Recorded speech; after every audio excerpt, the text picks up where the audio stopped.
Festival judges watch hundreds of submissions per cycle. Most are rejected before the first minute ends. In my 10 years organizing film festivals, I know exactly why. But the reason is not the same for every film. A narrative short fails for a different reason than a documentary. An experimental film fails for a different reason than an animation.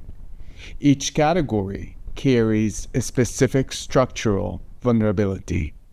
Judges recognize it on site. Most filmmakers are never told what it is.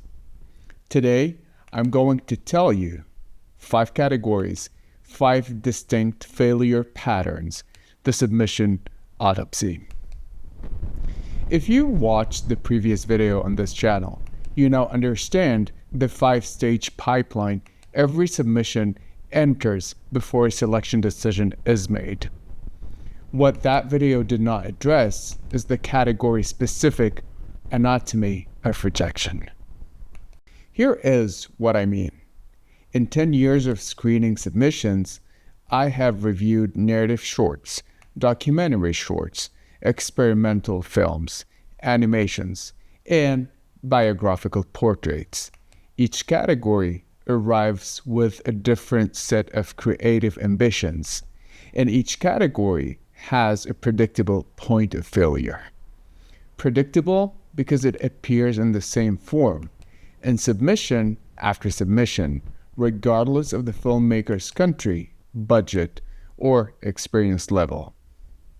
The pipeline determines whether your film is seen. The category autopsy determines why it is rejected. These are different problems. Today, we are addressing the second one. Category 1, the narrative short. The narrative short is the most submitted category at any festival that accepts short films. It is also the category judges know most precisely. That familiarity is not an advantage for the filmmaker.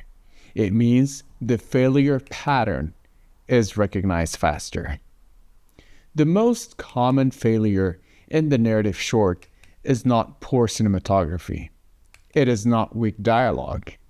It is a character who exists in the story without transforming because of it. Here is the distinction I make in the review room. A character who is affected by events is not the same as a character whose relationship to the world has fundamentally changed. The first is a sequence of events. The second is a story. I watched a narrative short last cycle that had technically controlled cinematography, clean audio, a credible performance. It advanced to stage 2 without difficulty. At the committee table, it stalled.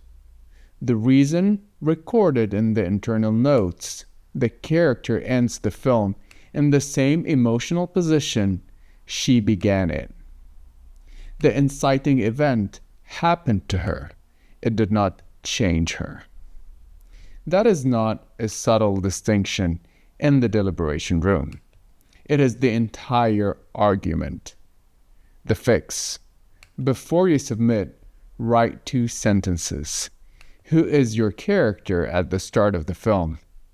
Who are they at the end? If both sentences describe the same person, the draft is not finished. Category 2, the documentary short. The documentary short presents a problem that narrative filmmakers rarely encounter. The subject is real. The footage is real. And that reality, handled incorrectly, produces the most consistent rejection pattern in this category. I call it the argument-first film.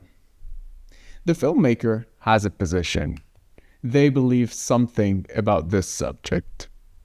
And the film exists not to explore that subject, but to confirm the position the filmmaker arrived with.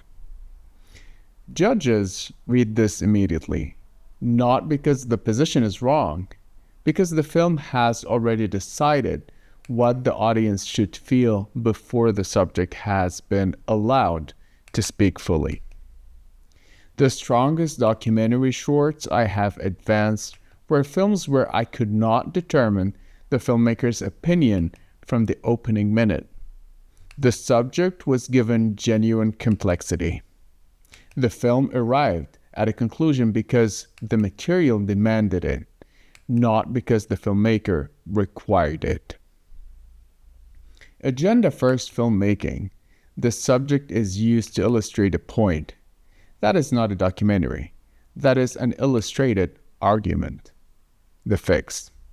Watch your film and identify the moment where the subject contradicts or complicates your initial position. If that moment does not exist in the cut, the film is not finished. Category 3. The experimental short. Experimental film is the category most frequently misunderstood by the filmmakers submitting it. It is also the category judges approach with the most specific internal question. That question is not, is this good? It is this deliberate? Every unconventional choice in an experimental film reaches the judge's chair without context. The unusual framing, the sound design, the nonlinear structure. For each of these, the judge is asking one question. Is this a creative decision, or is this the limit of the filmmaker's control? When I cannot distinguish between deliberate choice and technical limitation, the film cannot advance. Not because it's wrong, because it cannot be evaluated. The fix. Your director's statement is not a formality in the experimental category. It is an argument. Write it as one. Tell me what you were attempting, not what the film means. What you were trying to do. That distinction is what makes evaluation possible. Subscribe if you are finding this useful. I release category-specific knowledge like this regularly. Operational knowledge from the inside the circuit, not a summary of what everyone already knows. 2 more categories and then a finding.